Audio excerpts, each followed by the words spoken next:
Hello friends, welcome to வலிமை ice academy. நம்ம assistant commissioner of labour அந்த question paper series பார்த்துட்டு இருக்கோம். இன்னைக்கு நம்ம 61st கொஸ்டின் வந்து பார்க்க ஆரம்பிக்கலாம். 61st கொஸ்டின் பார்த்தீங்கன்னா, what duration of existence is needed as per the trade union act of 1926 before making of an application of its registration. ஒரு ட்ரேட் யூனியன் ரெஜிஸ்ட்ரார்கிட்ட போயிட்டு ரெஜிஸ்டர் பண்ணுறதுக்கு மினிமம்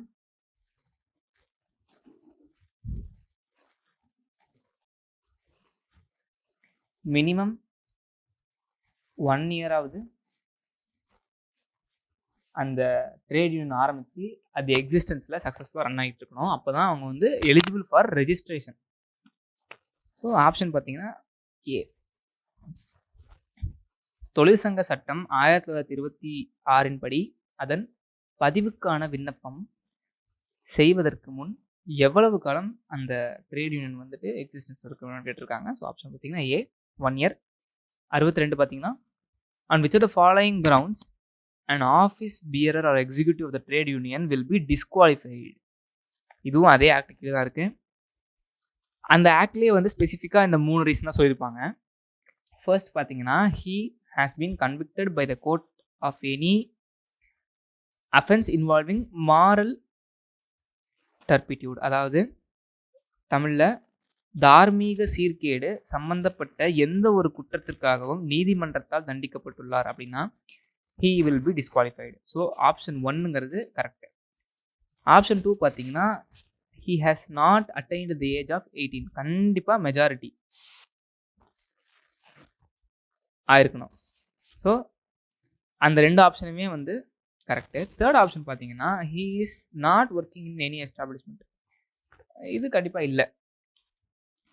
எந்த நிறுவனத்துடன் வேலை செய்யவில்லை, அதெல்லாம் தேவையில்லை. அவர் வந்து அங்கே ட்ரேட் யூனியனில் ஆக்டிவாக இருக்கிறாங்க தான் முக்கியம். ஓகே, இது இல்லாமல் சில கண்டிஷன்ஸ் இருக்கு.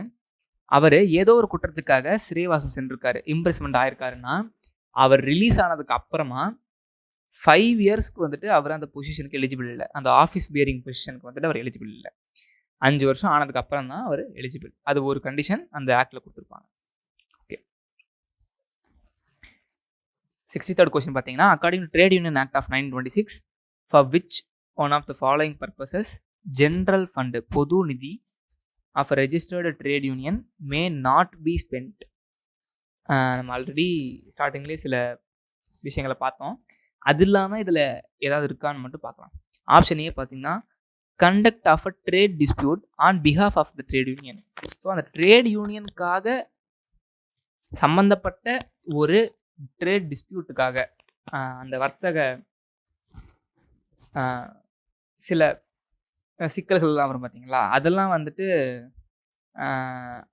சரி பண்ணுறதுக்கு இந்த ஜென்ரல் ஃபண்ட் யூஸ் பண்ணிக்கலாமான்னு கேட்டால் பண்ணிக்கலாம், கண்டிப்பாக பண்ணிக்கலாம். அடுத்தது compensation of member for loss arising out of the trade dispute. Yes, இதே ட்ரேட் யூனியன் ரிலேட்டடான விஷயத்துக்காக அந்த மெம்பருக்கு காம்பன்சேஷன் கொடுக்கலாமான்னு கேட்டால் கொடுக்கலாம், ஏன்னா அது ஒரு பொது நிதி தான். அடுத்தது maintenance of any person who is a member of a legislative body constitute under the constitution or any local authority. இதை பண்ணலாமான்னு கேட்டிங்கன்னா கண்டிப்பாக இல்லை. ஸோ இதுதான் வந்து கரெக்டான answer. It should not be spent. ஆனால் இதுக்குன்னு ஃபண்டே கிடையாதா ட்ரேட் யூனியன் கேட்டுங்க, இருக்குது. அந்த ஃபண்டுக்கு பேர் தான் separate fund for political purpose. அதனால் பொலிட்டிக்கலாக என்ன வந்தாலுமே இந்த ஃபண்டுக்கு கீழே தான் நம்ம ஆப்ரேட் பண்ணுவோம். ஸோ ஆப்ஷன் பார்த்தீங்கன்னா சி தான். அடுத்த ஆப்ஷன் டி என்னன்னு பார்த்துடலாம். Allowances to the members on their dependence on account of death, old age, sickness or unemployment. இதன் காரணமாக அந்த மெம்பர்ஸ்க்கு வந்து காம்பன்சேஷன் கொடுக்குறதோ இல்லை அந்த மெம்பருடைய சார்ந்தவர்களுக்கு வந்துட்டு காம்பன்சேஷன் கொடுக்குறதோ கொடுக்கலாம் ஜென்ரல் ஃபண்ட்லேருந்து.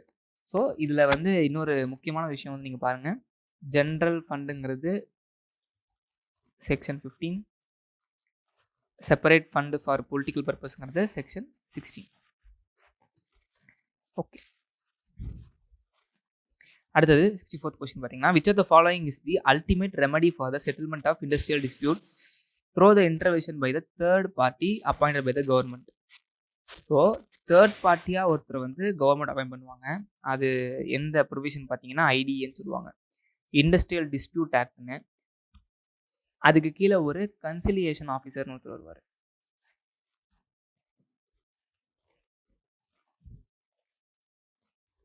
அவர் அப்பாயிண்ட் பண்ணுவாங்க. ஸோ இப்போ என்ன கேட்குறாங்கன்னா அல்டிமேட் ரெமெடி என்ன? ஸோ கன்சிலியேஷன் தான் ultimate remedy. Adjudication, voluntary arbitration, conciliation, collective bargaining. So conciliation தான் வந்துட்டு அதாவது கலெக்டிவ் பார்கெனிங்கும் ரெமெடி தான், ஆனால் அது அல்டிமேட் ரெமெடி இல்லை, அது இனிஷியலாக ப்ரிலிமினரி. இவங்க சொல்கிறது அல்டிமேட், அதான் கடைசி. ஒரு நடுவரை வச்சு தான் அது வந்து சரி செய்ய முடியும் அப்படிங்கிறது தான். தீர்ப்பு வழங்குவது தன்னார்வ நடுவர், சமரசம், கூட்டு பேரம். கூட்டு பேரம் ஸ்டார்டிங்லேயே பேசுவாங்க, சமரசம் தான் அல்டிமேட்டாக பண்ணுவாங்க. ஸோ அந்த கவர்மெண்ட் வந்துட்டு ஒரு ஐடியா, அதாவது இண்டஸ்ட்ரியல் டிஸ்பியூட் ஆக்டை வந்து எப்படி கையில் எடுப்பாங்கன்னா, இந்த கன்சிலியேஷன் ஆஃபீஸரை எதுக்காக அப்பாயிண்ட் பண்ணுவாங்க, அவங்களோட பர்பஸ் என்னன்னு கேட்டிங்கன்னா mediation and settlement of industrial dispute.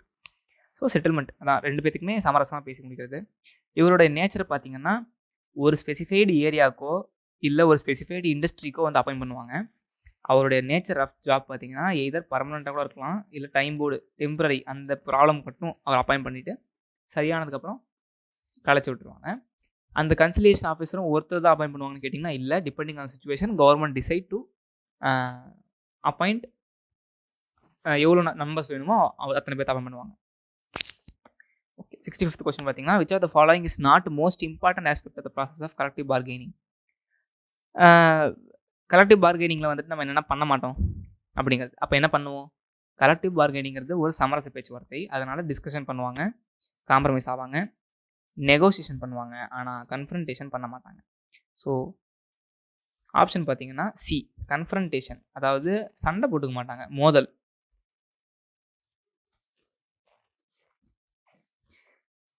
அதுதான் பார்த்தீங்கன்னா விவாதம் பண்ணுவோம், சமரச பேச்சுவார்த்தைகள் நடத்துவோம், ஆனால் மோதல் பண்ண மாட்டோம். So option C. Okay, thank you. நம்ம அடுத்த வீடியோவில் மற்றதை கண்டினியூ பண்ணலாம்.